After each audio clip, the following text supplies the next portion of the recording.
ইউক্রেনে চলমান সংঘাতে রাশিয়াকে সামরিক সহযোগিতা দিচ্ছে ইরান। এর ফলে ইউক্রেনের বিশেষজ্ঞদের মধ্যে উদ্বেগ বেড়েই চলেছে। ইরান রাশিয়া জোট পশ্চিমা বিশ্বের জন্য বড় ধরনের হুমকি তৈরি করেছে। রাশিয়ার পশ্চিমাঞ্চলীয় এলাকা শিরিঙ্কাকে একটি ড্রোন বিধ্বস্তের ঘটনার ভিডিও ধারণ করে দেশটির এক ব্যক্তি উল্লাস প্রকাশ করেছিলেন। গত ২৬ মে অনলাইনে পোস্ট করা ওই ভিডিওতে অজ্ঞাত পরিচয়ের এক ব্যক্তি বলেন, সাদা রঙের ড্রোনটি ইউক্রেনের এবং এটি ক্ষেপণাস্ত্র বহন করেছিল। তবে অজ্ঞাত ওই ব্যক্তির কথার সঙ্গে জার্মান সামরিক শক্তি বিশ্লেষক জুলিয়ান রোপকের বক্তব্য পুরোপুরি ভিন্ন।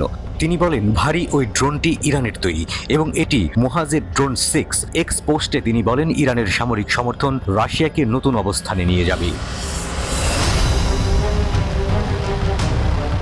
ইরানের সমর্থনের সবচেয়ে উদ্বেগজনক দিকগুলির মধ্যে একটি হলো নির্ভুল বোমা দিয়ে সজ্জিত ড্রোন ব্যবস্থা। শাহেদ কামিকাজি সহ এই ড্রোনগুলি ইউক্রেনের নিরাপত্তা এবং অবকাঠামোর জন্য বড় হুমকি হয়ে দাঁড়িয়েছে। পর্যবেক্ষকরা যুক্তি দেন যে ইরান কূটনৈতিক সমর্থন এবং উন্নত রাশিয়ান অস্ত্রের বিনিময়ে রাশিয়াকে এই অস্ত্র সরবরাহ করে।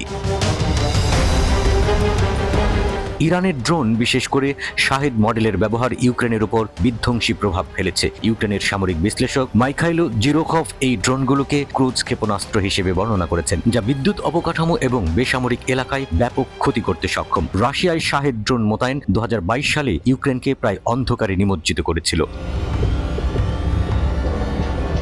আল জাজিরাকে এই বিশ্লেষক বলেন, এই হামলা চালিয়ে রাশিয়া ব্যাপক সফলতা পায় এবং ইউক্রেনের অনেক এলাকা পুরোপুরি অন্ধকারে ছেয়ে যায়। অবসরপ্রাপ্ত নার্স ওলেকজান্দ্রা কোবুলডুব ২০২২ সালের রাশিয়ার ড্রোন হামলার স্মৃতি তুলে ধরে আল জাজিরাকে বলেন, মনে হচ্ছে আমি আমার মৃত্যু দেখেছি। ২০২২ সালের অক্টোবরে রাশিয়া কিয়েভের কেন্দ্রস্থলে ব্যাপক ড্রোন হামলা চালায়।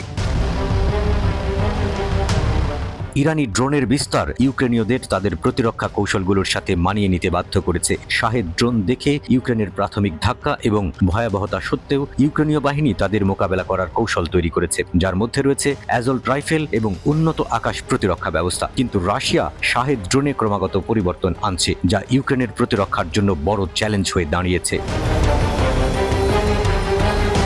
ড্রোন ছাড়াও ইরান রাশিয়াকে আর্টিলারি শেল, মর্টার মাইন এবং ব্যালাস্টিক ক্ষেপণাস্ত্র সহ অন্যান্য অস্ত্র সরবরাহ করেছে বলে অভিযোগ করেছে পশ্চিমারা। ফেব্রুয়ারিতে ইরানের সামরিক সূত্রের বরাত দিয়ে রয়টার্সের প্রতিবেদনে বলা হয়, তেহরান রাশিয়াকে ৭০০ কিলোমিটার দূরপাল্লার ৪০০টি সারফেস টু সারফেস ক্ষেপণাস্ত্র দিয়েছে।